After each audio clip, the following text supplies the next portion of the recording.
तो उत्तक के बारे में हम लोग पढ़ रहे थे, ठीक है। 50 प्रश्नों तक हमने कंप्लीट कर लिया था और इसका एक क्विज भी हो चुका है इस टेलीग्राम ग्रुप पर, जिसका लिंक डिस्क्रिप्शन बॉक्स में दिया हुआ है। आज फिर हम 50 प्रश्न करेंगे और ये उत्तक का लास्ट लेक्चर होगा, ठीक है। तो रिक्वेस्ट करूँगा कि टेलीग्राम ग्रुप ज्वाइन कीजिए ताकि क्विज आप अटेंड कर सको। अगला है, हैवर्सियन तंत्र पाया जाता है कहाँ? हैवर्सियन तंत्र कहाँ पाया जाता है? तो यह पाया जाता है अस्थि में, ठीक है ना। देखिए क्या होता है, जो स्तनधारी होते हैं, यानी कि जो अपने बच्चों को दूध पिलाते हैं, उनकी हड्डियाँ कैसी होती हैं? उनकी हड्डियाँ होती है काफ़ी जटिल होती है, ठीक है, सघन होती है, ठोस होती है, ठीक है। तो इनमें भी, इनको भी तो रक्त चाहिए, ठीक है। इनके मैट्रिक्स जो होते हैं, इनके कोशिकाओं के बीच का जो भाग होता है वो जिसमें होते हैं उसको मैट्रिक्स कहा जाता है। तो उस मैट्रिक्स को भी रक्त की आपूर्ति चाहिए, रक्त आपूर्ति चाहिए। तो क्या होता है, वो रक्त की आपूर्ति के लिए अनेक नलिकाएं बनी हुई होती हैं, छोटे छोटे छोटे छोटे नसें बनी हुई होती है, ठीक है ना। इन नलिकाओं के जाल को ही हैवर्सियन तंत्र कहा जाता है, जो कि अस्थि में पाया जाता है, ठीक है। अगला है, मास्ट कोशिकाएं कहाँ पाई जाती हैं? इसको हम लोग मास्ट कोशिकाएं भी कहते हैं, मस्तूल कोशिकाएं भी कहते हैं, जो कह लीजिए आप, ठीक है। तो मास्ट कोशिकाएं जो है वो आपका संयोजी उत्तक में पाया जाता है। यह एक प्रकार की प्रतिरक्षा कोशिका होती है, वो जो प्रतिरक्षा प्रणाली में एक बड़ी भूमिका निभाती है। प्रतिरक्षा आप समझते हो, जो कि बीमारियों से हमारी रक्षा करते हैं। वो पूरे शरीर में पाए जाते हैं, रक्त वाहिकाओं के पास हो गया आपका, या फिर श्वसन पथ में केंद्रित होते हैं, ठीक है। यह एक क्या होती है, संयोजी उत्तक होती है। पूछा जाता है कि मास्ट कोशिकाएं किस तरह का उत्तक होता है, तो आपका संयोजी उत्तक होता है वो। ये होता है ना इसको मस्तूल कोशिका भी कहा जाता है, मस्तूल कोशिका।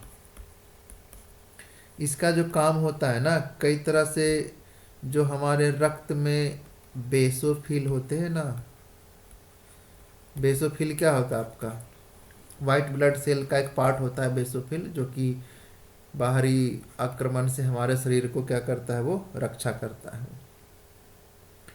जब कोई एलर्जिक पदार्थ, कोई भी एलर्जिक पदार्थ, कोई बाहरी पदार्थ हमारे शरीर में प्रवेश करता है, तो ये जो मास्ट कोशिकाएं होती है ना, ये हमारा एक तरह का रिसाव करता है, जिसे हिस्टामाइन कहते हैं। हम आगे हम देखेंगे, हिस्टामाइन का रिसाव करता है वो, ठीक है।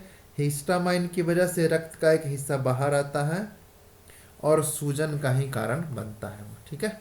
पेशी उत्तक आपका मैं बता चुका हूँ, मांसपेशियों में पाया जाता है। तंत्रिका उत्तक मस्तिष्क में, और रधिर उत्तक, ये सारे आपके, रधिर उत्तक भी आपका एक संयोजी उत्तक है, जो कि शरीर के माने कि खून में पाया जाता है, आपका रुधिर, ठीक है। ऑप्शन ए इसका सही उत्तर था। मास्ट कोशिकाएं क्या स्रावित करती हैं, जस्ट अभी बताया हूं मैं। देखिए सबसे पहले इनके बारे में समझ लेते हैं। मास्ट कोशिकाएं क्या स्रावित करती हैं? हिपेरिन, हिस्टामिन, सीरोटोनिन, इनमें से सभी। तो मास्ट कोशिकाएं ना इनमें से सभी स्रावित करती हैं। हिपेरिन क्या होता है? हिपेरिन एक थक्का रोधी है। थक्का रोधी का मतलब क्या है? ये खून को जमने नहीं देता है। जब तक खून शरीर के अंदर होता है ना, तो हिपेरिन जो ही होता है वह, यह एक ब्लड थिनर के जैसा काम करता है, यानी कि खून को यह जमने नहीं देता है वो। और हिस्टामिन मैं बताया हूँ अभी, आपका जो मास्ट कोशिकाएं बाहरी आक्रमण के केस में यह स्रावित करती है वो, ठीक है। बेसोफिल जो होता है वही बताया मैंने, बेसोफिल। बेसोफिल ही मेन आपका है, जो कि एक वाइट ब्लड सेल के जैसा काम करता है। यह हिस्टामिन का भी स्राविन करता है, सेरोटोनिन का भी श्रवण करता है, और हिपेरिन का भी श्रवण करता है वो, ठीक है। तो ऑप्शन डी इसका बिल्कुल सही उत्तर है। कौन रक्त संवहन को बढ़ाता है? तो इसका सही उत्तर है आपका हिस्टामिन, जो कि मस्तूल कोशिकाएं स्रावित करती है। ऑप्शन बी बिल्कुल सही उत्तर है। कौन रक्त संवहन को घटाता है? तो ये आपका सीरोटोनिन घटाता है रक्त संवहन को। ठीक है, ऑप्शन सी बिल्कुल सही उत्तर है। इसके बारे में डिटेल में मत पढ़िए, काफ़ी डिटेल में मैं बता रहा हूँ, अब बस नाम याद रखिए। ग्लोबेट कोशिकाएं क्या स्रावित करती हैं? वन लाइनर के जैसा। ग्लोबेट कोशिकाएं आपका म्यूकस स्रावित करती है। ऑप्शन डी इसका सही उत्तर है। देखिए, बलगम सुना होगा आपने, बलगम। तो ग्लोबेट कोशिकाएं जो है ना, वह मुख्य रूप से बलगम का ही स्राव करती है। वो जो उपकला, उपकला मतलब कि वही आ गया आपका एपिथेलियल टिश्यू हो गया, एक जेली जैसी परत बना देती है, जैसे नाक के अंदर आपका कह सकते हो, नाक के अंदर जेली जैसी परत बन जाती है। ठीक है, जो कि बाहरी बैक्टीरिया जो आते हैं उसमें आकर चिपक जाते हैं, जो जिससे हमारे शरीर की रक्षा होती है वो। तो हम कह सकते हैं कि ग्लोबेट कोशिका म्यूकस का स्राव करती है। ठीक है, कौन एक उत्तक का उदाहरण है? सॉरी, कौन एक आमाशय तो आपका एक अंग का उदाहरण है। यकृत भी आपका अंग का उदाहरण है। मस्तिष्क उत्तक हमने पढ़ा होगा, तंत्रिका उत्तक जिसे कहते हैं। और रक्त एक संयोजी उत्तक है, ये आपका तंत्रिका उत्तक में आ जाता है। तो हम कह सकते हैं ए और डी आपका दोनों उत्तर सही होगा। ठीक है, अगला है, किसी जीवित कोशिका या उत्तकों की मृत्यु को क्या कहा जाता है? देखिए, इसमें 4 वर्ड आए हुए हैं इसमें। एक होता है आपका नेक्रोसिस। नेक्रोसिस क्या होता है? बीमारी के कारण या चोट के कारण जब कोशिका या उत्तक मर जाता है, कोशिका कहें या फिर उत्तक, जब मृत्यु हो जाती है तो उसे हम कहते हैं नेक्रोसिस। लेकिन किसके कारण? बीमारी या चोट के कारण। अगला है नेफ्रोसिस।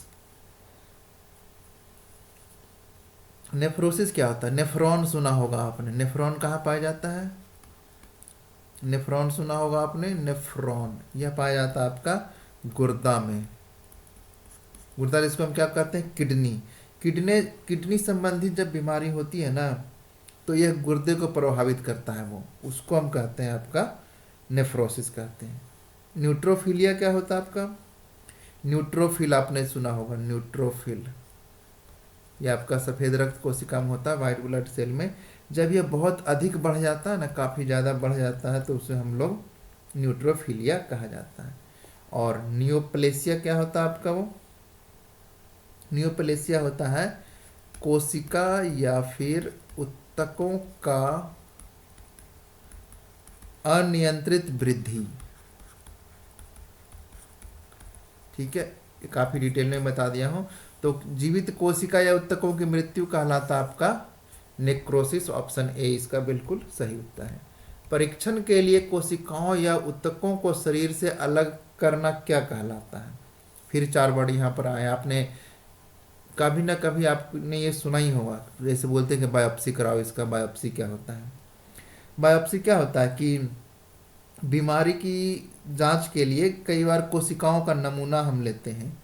कोशिका का नमूना लेना, शरीर के किसी एक भाग से कोशिका का नमूना हम ले लेते हैं, इसे हम लोग क्या कहते हैं? बायोप्सी कहते हैं। नमूना ले लिया जाता है। ऑटोप्सी क्या कहते हैं? ऑटोप्सी जिसको हम शव परीक्षा कहते हैं, पोस्टमार्टम इसको हम बोलते हैं। ठीक है ना, ये टेस्ट इसलिए कराया जाता है ताकि यह पता चले कि व्यक्ति की मृत्यु कैसे हुई है, क्या कारण है कि इसकी मृत्यु हुई है। और एक होता आपका ट्यूबेक्टमी। ट्यूबेक्टमी क्या होता है आपका? इसमें महिला जो होती है ना, उसकी प्रेगनेंसी से, यानी कि महिला अगर चाहती है कि वो प्रेग्नेंट ना हो, तो उसके फैलोपियन ट्यूब को क्या किया जाता है? वो बांध दिया जाता है। तो अंडाणु और शुक्राणु जो होते हैं ना, उसका जो मेल है वो असंभव हो जाता है, वो कभी भी प्रेग्नेंट नहीं होगी। ठीक है, तो हमसे क्या पूछा था? उत्तकों का शरीर से अलग करना क्या कहलाता है परीक्षण के लिए? तो वो कहलाता आपका बायोप्सी। ठीक है, मोटापा निम्न में से किसके अधिकता के कारण होता है? तो मोटापा आपका वसामय उत्तक के कारण ही होता है। इसके कारण आपको गर्मी भी बहुत ही कम लगती है। ऑप्शन बी बिल्कुल सही उत्तर है। कौन सा एक शरीर को गर्म रखने के लिए उत्तरदायी है? सेम वही आपका आ गया, वसामय उत्तक। ठीक है, ऑप्शन डी इसका बिल्कुल सही उत्तर है। ऊंट का कुबड़ किस उत्तक का बना होता है? सेम आपका वसामय उत्तक का। वो पानी स्टोर के लिए नहीं होता है, वह वसा को स्टोर करके रखता है। ठीक है, ऑप्शन ए इसका सही उत्तर है। जंतुओं के खुर, नाखून और सींग किसके बने होते हैं आपके? तो आपका क्यूटिकल, काइटिन, किरेटिन, तीनों के बने होते हैं आपके। सॉरी, तीनों के नहीं, देखिए मैं बता देता हूँ आपका क्यूटिकल क्या होता है। आप आंसर भी देख लेते हैं, पहले डिटेल में जान लें। ऐसे आपने अपने नाखून को देखिए, नाखून के चारों ओर ना महीन त्वचा की एक परत होती है। आप नाखून को ध्यान से देखिए, जैसे ये आपका ये नाखून है, मान लीजिए आपका ये नाखून है। ठीक है, तो इसके चारों ओर ना एक महीन त्वचा की एक परत होती है, जिसे हम क्या कहते हैं? क्यूटिकल कहा जाता है। वो यह इसको सुरक्षा देती है, किसको? नाखून को यह सुरक्षा देने का काम करता है। और काइटिन, काइटिन एक प्राकृतिक बहुलक है ये। ठीक है, सुना होगा आपने कि कोशिका भित्ति किसकी, शैवाल की किसकी बनी होती है? काइटिन की बनी होती है। और किरेटिन क्या होता है आपका?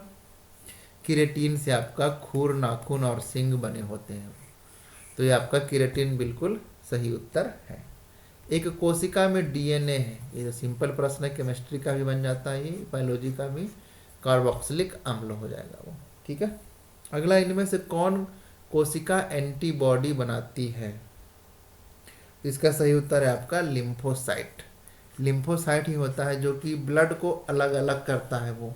ठीक है ना, ब्लड में एंटीबॉडी के आधार पर ही उसको डिवाइड किया गया है, ए पॉजिटिव, बी पॉजिटिव, ए निगेटिव, ए पॉजिटिव, ओ। ठीक है ना, ये सब आपका एंटीबॉडी पर ही डिवाइडेड है आपका। ठीक है, तो एंटीबॉडी कौन बनाता है? आपका लिम्फोसाइट बनाता है।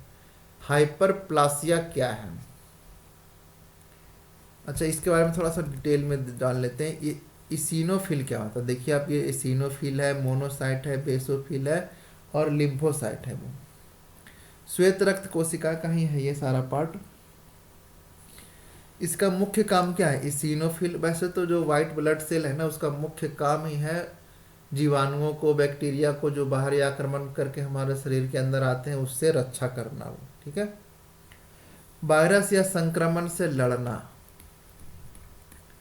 वायरस या संक्रमण से लड़ना मेन यही काम है किसका? व्हाइट ब्लड सेल का। एसिनोफिल भी यही काम करता है। मोनोसाइट्स क्या होता है आपका?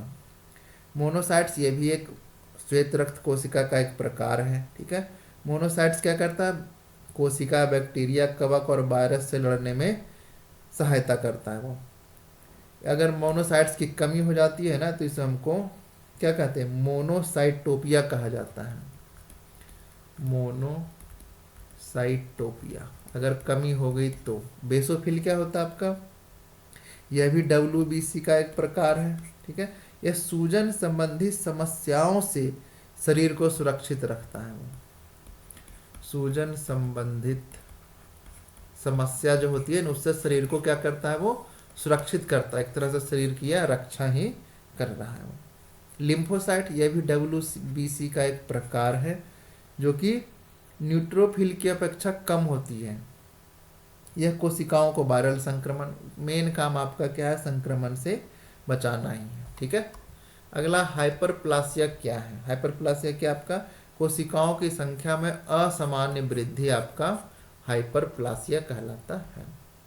ब्लबर क्या है? ये आपका पढ़ने वाला टॉपिक है। ब्लबर क्या होता है?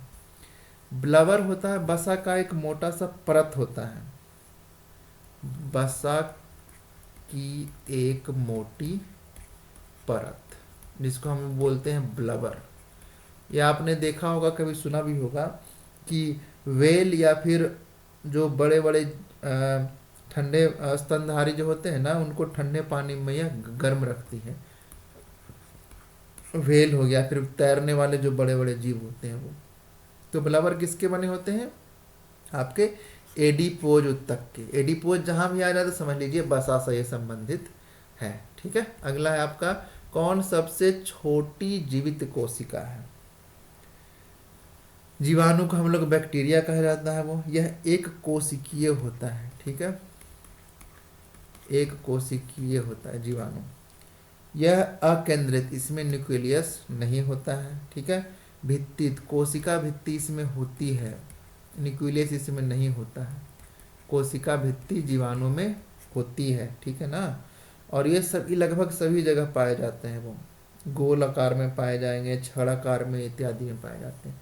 विषाणु क्या होता है आपका, वो यह भी सूक्ष्म जीव है और यह मृत होता है। वो जब नेचुरली मिलता है ना तो यह मृत होता है। जैसे ही यह जीवित कोशिका में जाता है तो यह भी क्या हो जाता है, जीवित हो जाता है। वो शरीर के बाहर ये मृत समान होते हैं, लेकिन शरीर के जीवित शरीर के अंदर जाते ही वो भी जीवित हो जाते हैं। ठीक है, मोलस्का क्या है, मोलस्का आपने सुना होगा, जिनका शरीर के बाहर एक कवच होता है उनको हम मोलस्का कहते हैं। जैसे केकड़ा हो जाता है आपका, सीप हो जाता है, जब घोंघा बोलते हैं। ठीक है ना, ये सब आपका मोलस्का के अंदर आता है। फफूंदी आपने सुना होगा, इसको हम लोग कवक भी कहते हैं।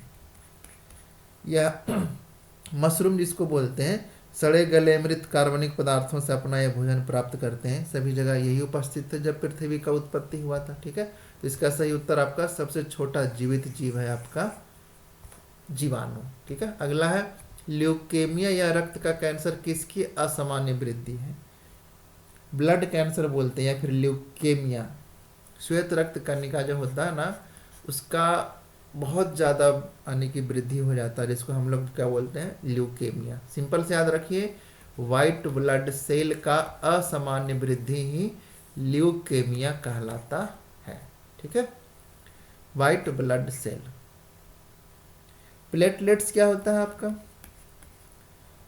प्लेटलेट्स क्या होता है आपका, वो यह रक्त के स्राव को रोकता है वो। ठीक है ना, या फिर यह मरम्मत का काम करता है वो। ठीक है, रक्त स्राव को क्या करता है, रोकता है।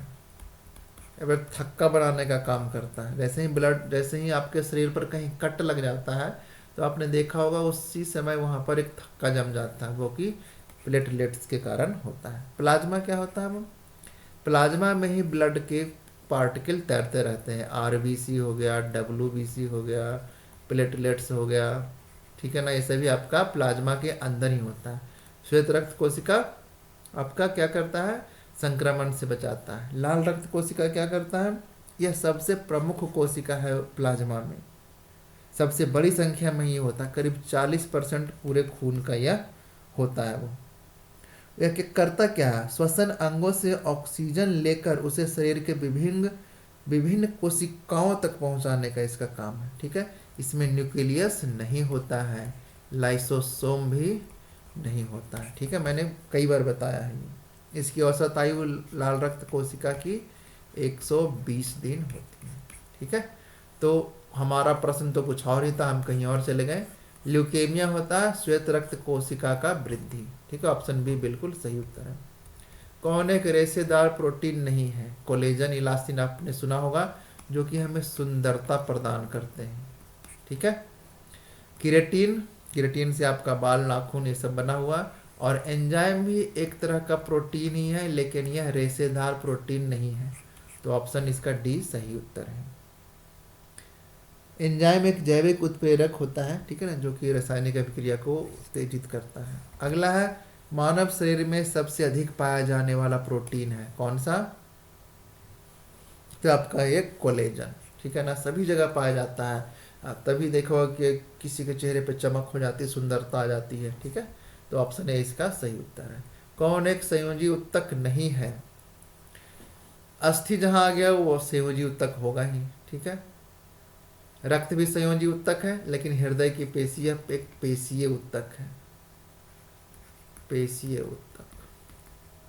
ठीक है,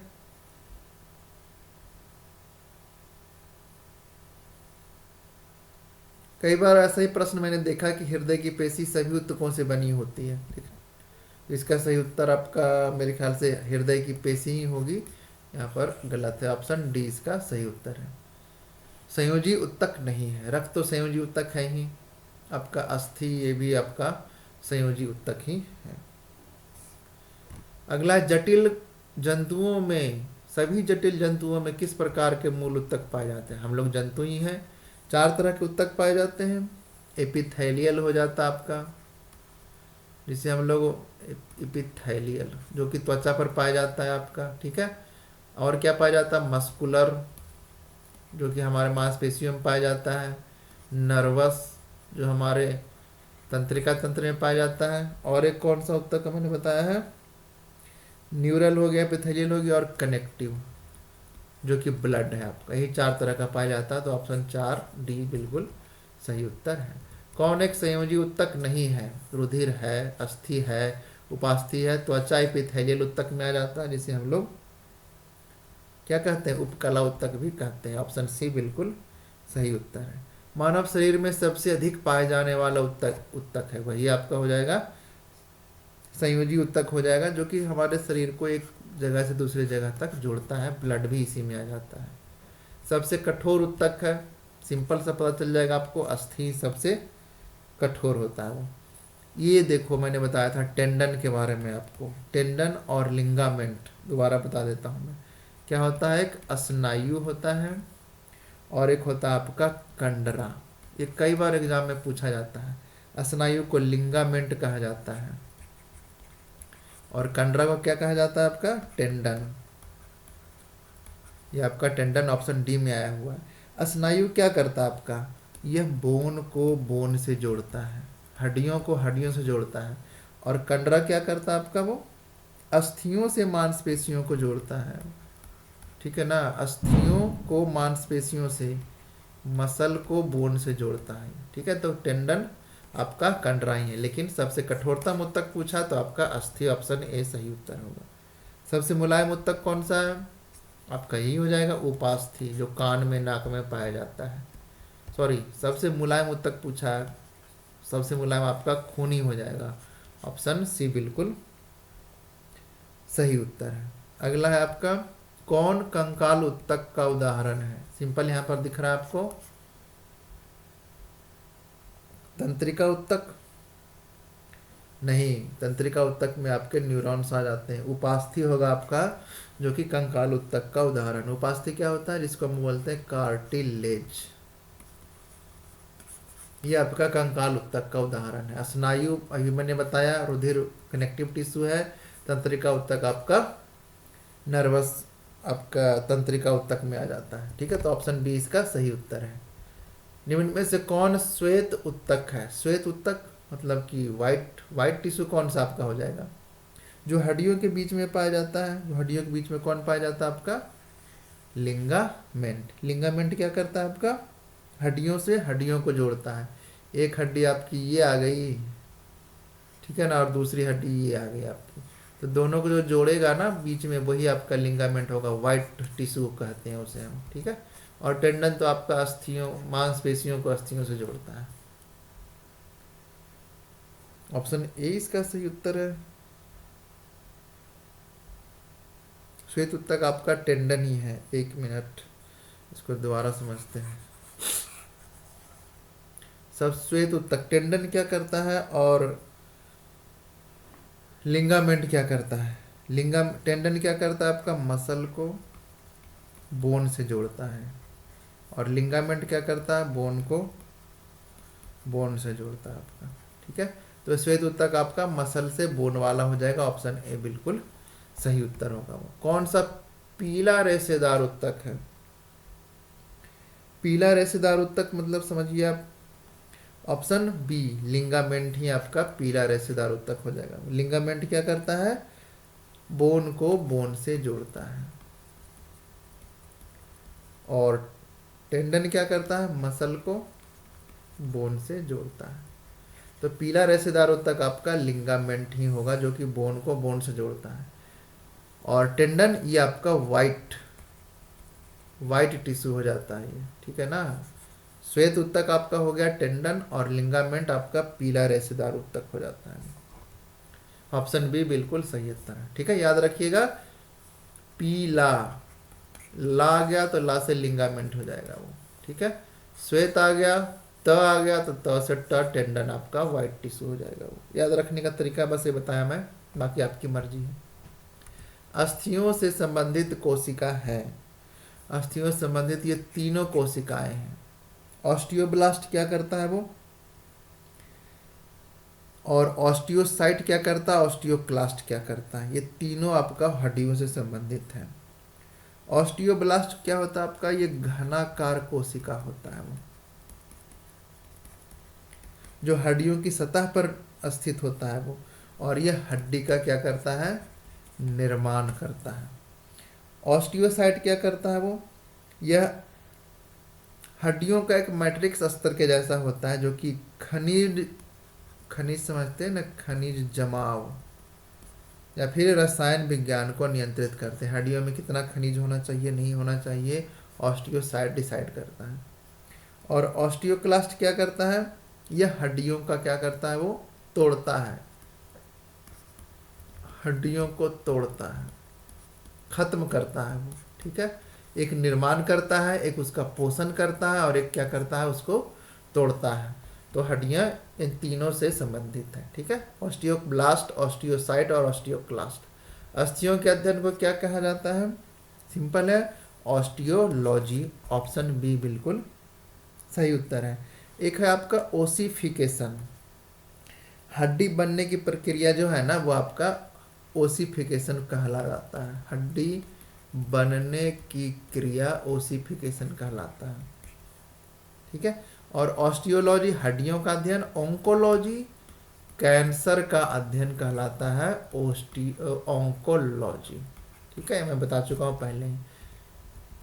अगला है सही मिलान चुने। लाल अस्थि मज्जा में लाल रक्त कोशिका बनता है, पीला अस्थि मज्जा में वसा संचय होता है आपका। स्पॉन्जी अस्थि ये आपका गलत है, पेरियोस्टिस में पेरियोस्टियम अस्थि की बाहरी परत जो होती है वो कहलाता है। हैवर्नियस मैंने बताया था कि खून में जो होता है ना, वो रक्त के रक्त खून को सॉरी हड्डियों को भी रक्त चाहिए होता है वो, इसलिए कई न लिखाएं हड्डियों क्या चारों ओर बिखरी होती है, उसे हम हैवर्नियस तंत्र कहा जाता है। और स्पॉन्जी अस्थि उसमें शामिल नहीं होती है वो, ठीक है। तो ऑप्शन सी इसका बिल्कुल सही उत्तर होगा वो। अगला निम्न में से किसमें रक्त का संवहन नहीं होता है वो, तो उपास्थि जिसे कार्टिलेज कहते हैं, उसमें रक्त का संवहन नहीं होता। अस्थि में हैवर्नियस ऊतक से होता है, संयोजी ऊतक खुद एक आपका रक्त भी आ जाता है। उपास्थि जिसे हम नाक में पाया जाता है, कान में पाया जाता है, इसमें रक्त का संवहन नहीं होता। ढीला संयोजी ऊतक है, ढीला मतलब क्या हो जाएगा आपका, जो कि अंदर से खाली है, एरियोलर जिसे हम कहते हैं। एरियोलर ऊतक क्या करता है, अंदरूनी अंगों के खाली जगह को क्या करता है, यह भरता है। पिछली बार में मैं बता चुका हूँ। कोलेजन और इलास्टिन बनाते हैं, क्या बनाते हैं आपका, फाइब्रोब्लास्ट बनाते हैं। फाइब्रोब्लास्ट क्या होता है, ऑप्शन सी इसका बिल्कुल सही उत्तर है। मास्ट कोशिका मैं बता चुका हूँ शुरू में। फाइब्रोब्लास्ट क्या होता है, इसका उत्तर फाइब्रोब्लास्ट है। यह एक क्या है आपका संयोजी ऊतक है, याद रखिएगा, संयोजी ऊतक है फाइब्रोब्लास्ट। करता क्या है यह संयोजी ऊतक के निर्माण में मदद करता है, के निर्माण में क्या करता है, सहायता करता है, फाइब्रोब्लास्ट करता है। यह एक रेशेदार सेलुलर सामग्री है जो शरीर में अन्य ऊतकों या अंगों को सहारा देती है, उसे जोड़ती है वो, ठीक है। इसे हम लोग फाइब्रोब्लास्ट कहते हैं। फाइब्रोब्लास्ट ही कोलेजन प्रोटीन का ही स्राव करते हैं, जो कि शारीरिक ढांचे को सुंदर बनाने में हेल्प करता है, ठीक है। अस्थियां मुख्य रूप से बनी होती है, ये भी मैं कल बताया था, कैल्शियम और फॉस्फेट का बना हुआ होता है। ऑप्शन बी सही उत्तर है। अस्थियां नष्ट करने वाली कोशिका है, जस्ट अभी बताया हूं मैं, ऑस्टियोक्लास्ट। ये निर्माण करता है, ये पोषण करता है, और ये क्या करता है, तोड़ता है। तो ऑस्टियोक्लास्ट जो है वो हस्तियों को नष्ट कर देता है। हमारे शरीर में सबसे कठोर पदार्थ है, कठोर पदार्थ है आपका दांत का एनामेल। दांत के जो ऊपरी परत पर पाई जाती है ना, उसको हम लोग दांत का एनामेल कहा जाता है। ऑप्शन सी सही उत्तर है। एमिलोब्लास्ट कोशिका पाया जाता है। एमिलोब्लास्ट समझ सकते हो, एनामेल से आया हुआ है। कहाँ पाया जाएगा आपका, तो दांत में पाया जाएगा। ठीक है, ऑप्शन ए इसका सही उत्तर है। निम्न में से कौन लंबी अस्थि का भाग नहीं है। मान लीजिए कि ये आपका एक हड्डी है, समझ गए, ये लंबी सी हड्डी होती है, ये आपका मान लीजिए हड्डी है। तो देखिए अस्थि के भाग क्या क्या होता है। एपी जो फाइसिस होता है ना, ये एपीफाइसिस होता है, सबसे ऊपर वाला भाग एपीफाइसिस होता है। और मेटाफाइसिस क्या होता है आपका, वो उसके ठीक नीचे वाला भाग होता है। और ये जो लंबा जो भाग है ना, ये यहाँ से यहाँ तक, वो आपका डाईफाइसिस होता है वो। और फिर ये आपका मेटाफाइसिस यहाँ पर आ जाता है, छोटा वाला भाग, और एपीफाइसिस ठीक बड़ा वाला भाग हो जाएगा वो। ठीक है, तो कौन भाग नहीं है, तो सारे तो भाग हैं ही, तो इनमें से कोई नहीं उत्तर होगा, ऑप्शन डी। एपीफाइसिस सबसे बड़ा वाला भाग हो गया वो, और मेटाफाइसिस जहाँ पर वृद्धि होती है, यहीं पर वृद्धि होती है ना, तो ये इस तरफ बढ़ता है और ये इस तरफ बढ़ता है। और डाईफाइसिस बीच वाला भाग। तो सभी ऑप्शन हड्डियों का ही भाग है, तो इनमें से कोई नहीं होगा वो। ठीक है, अगला है आपका हेवर्नियस तंत्र पाया जाता है, कहाँ पाया जाता है आपका, मैं बता चुका हूँ, सबसे पहला प्रश्न यही था, स्तनधारियों में पाया जाता है। ठीक है, किस लिए पाया जाता है, हड्डियों के मैट्रिक्स जो होता है ना, वहाँ पर भी खून की जरूरत पड़ती है उसके पूर्ति के लिए। ठीक है, रक्त आपूर्ति के लिए। आधार झिल्ली किसकी है, विलक्षण है। आधार झिल्ली एपिथेलियम उत्तक का आपका हो जाएगा, सही उत्तर है। ठीक है, एपिथेलियम उत्तक ही चपटी होती है, ऑप्शन ए इसका बिल्कुल सही उत्तर है। संयोजी उत्तक आपका खून हो जाता है। तंत्रिका उत्तक आपका न्यूरॉन या फिर मस्तिष्क में पाया जाता है। ठीक है, पेशीय उत्तक मांसपेशी में पाया जाता है। ठीक है, गले में किसके छल्ले मौजूद होते हैं, गले में यहाँ पर खाली स्थान है, तो आपका उपास्थि हो जाएगा। ये कहाँ पाया जाता है, गला में पाया जाता है, नाक में पाया जाता है, कान में पाया जाता है। ठीक है, तो आपका ये आपका हो जाएगा ऑप्शन बी, जिसे हम कार्टिलेज भी कहते हैं। ठीक है, एरियोलर आपका वैसा उत्तक है जो कि अंदरूनी अंगों के बाहरी परत पर पाया जाता है। ठीक है, उसकी सहायता करते हैं, अंदरूनी अंगों खाली जगह को भरते हैं। ठीक है, कंडारा बताइए कमेंट बॉक्स में क्या है, ये मैं कई बार बता चुका हूँ आपको। ठीक है, स्नायु भी बताइए, ऑप्शन बी इसका सही उत्तर है। एडिपोज उत्तक जहां भी आ जाए समझिए वसा का संग्रहण करते हैं। ठीक है, ऑप्शन सी सही उत्तर है। अस्थि मज्जा किस में अनुपस्थित है, तो पक्षियों में अनुपस्थित है, क्योंकि इनकी हड्डियां खाली होती है, खोखली होती है, अस्थि मज्जा इसमें नहीं पाया जाता है। अगला संयोजी उत्तक के कोलेजन रेसे होते हैं। संयोजी उत्तक के कोलेजन रेसे अभी मैं जस्ट बताया हूं मैं, क्या होते हैं, ये सफेद होते हैं। पीला किसका होता है, ये मैं बताया हूं, आप ये बताइए कमेंट बॉक्स में। इसका ऑप्शन सी सही उत्तर है। किसमें खिंचाव के कारण शरीर में मोच आ जाती है। कई बार आप किसी से टकरा जाते हो तो देखो खिंचाव आ जाता है, वो हड्डियों में खिंचाव नहीं आता है, वह कार्टिलेज में खिंचाव आता है, उपास्थि में, तभी हम लोगों को मोच लगती है। ऑप्शन बी सही उत्तर है। कंकाल उत्तक की उत्पत्ति किस जनन स्तर से होती है। 3 तरह के जनन स्तर होते हैं, देखिए। एक होता है अंतः जनन स्तर, जब भ्रूण होता है ना मादा शरीर के अंदर, जब भ्रूण आपका विकसित होता है तो उसमें 3 तरह के जनन स्तर होते हैं। पहला होता है अंतः जनन स्तर, जिसे हम बोलते हैं एंडोडर्म। एक होता है मध्य जनन स्तर, जिसे हम बोलते हैं मेसोडर्म। और एक होता है बाह्य जनन स्तर, जिसे हम लोग बोलते हैं एक्टोडर्म। ठीक है, अंग्रेजी में साथ साथ बता रहा हूँ ताकि जो थोड़ा बहुत अंग्रेजी समझते हैं उनको भी पता चल जाए।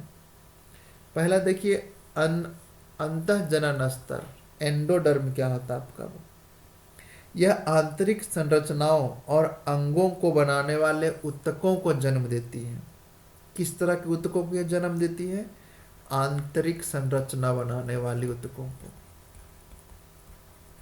ठीक है, मेसोडर्म क्या करता है, देखिए जो आपका है ना, किसका परत है, ये कोशिका का ही परत है। तीन भागों में इसको बांट दिया गया है, जो कि अलग अलग समय पर विकसित होती है। रोगाणु परत जिसे हम बोलते हैं, सिंपल भाषा में बोल दीजिए।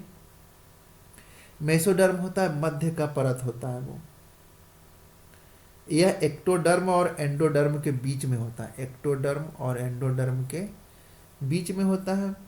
इसमें संयोजी ऊतक, मांसपेशी, हड्डी, मूत्र जननांग, संचार प्रणाली, ये सब आदि विकसित होता है। और लास्ट में बच गया आपका एक्टोडर्म। यह कोशिकाओं के द्रव्यमान, कोशिका का ही मेन पार्ट है वो, सबसे बाहरी परत होता है वो। और ये सबसे भ्रूण के प्रारंभिक विकास चरण में दिखाई देते हैं, प्रारंभिक चरण में दिखाई देते हैं, प्रारंभिक चरण में ये दिखाई देते हैं। आंतरिक संरचना बनाने वाली ऊतकों का निर्माण करते हैं एंडोडर्म, और मेसोडर्म क्या करता है, ऊतक, वैसे संयोजी ऊतक, मांसपेशी, हड्डी, संचार प्रणाली, ये सब विकसित करता है। ठीक है, लेकिन कंकाल किसमें आपका विकसित होता है, तो ये विकसित होता है आपका मध्य जनन स्तर में। ठीक है, क्योंकि इसी में संयोजी ऊतक आपका हड्डियों का, मूत्र जननांग, संचार प्रणाली का निर्माण होता है। ऑप्शन बी बिल्कुल सही उत्तर है। हमारा हृदय बना है, आ गया नहीं ये प्रश्न, हमारा हृदय आपका सभी तरह के ऊतकों से ये बना हुआ है। सल्की ऊतक भी है, संयोजी ऊतक भी है, तांत्रिक ऊतक भी है, और पेशीय ऊतक भी है। ये हाई लेवल का प्रश्न है, ऑप्शन डी इसका सही उत्तर होगा वो।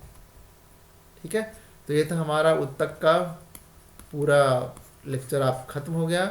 इसका टेलीग्राम पर क्विज होगा। वैसे हृदय अगर आए ना तो आप सीधा मारिएगा आपका पेशीय ऊतक। ठीक है, क्योंकि उसमें 4 ऑप्शन दिए रहेंगे, ऐसे ऑप्शन नहीं आएंगे आपके एग्जाम में। ठीक है, तो हृदय आपका हो जाएगा पेशीय ऊतक से बना हुआ है। क्विज के लिए लिंक में लिंक दिया हुआ डिस्क्रिप्शन बॉक्स में, और हो सके तो एक लाइक आप ज़रूर कर दीजिए। ठीक है, कोशिका खत्म हो गया, ऊतक खत्म हो गया। अब हम चलेंगे अंग तंत्रों पर अगले लेक्चर से। ठीक है, good bye, thank you, best luck आपके एग्जाम के लिए। क्विज के लिए भी आपको अभी से ही गुड लक, थैंक यू।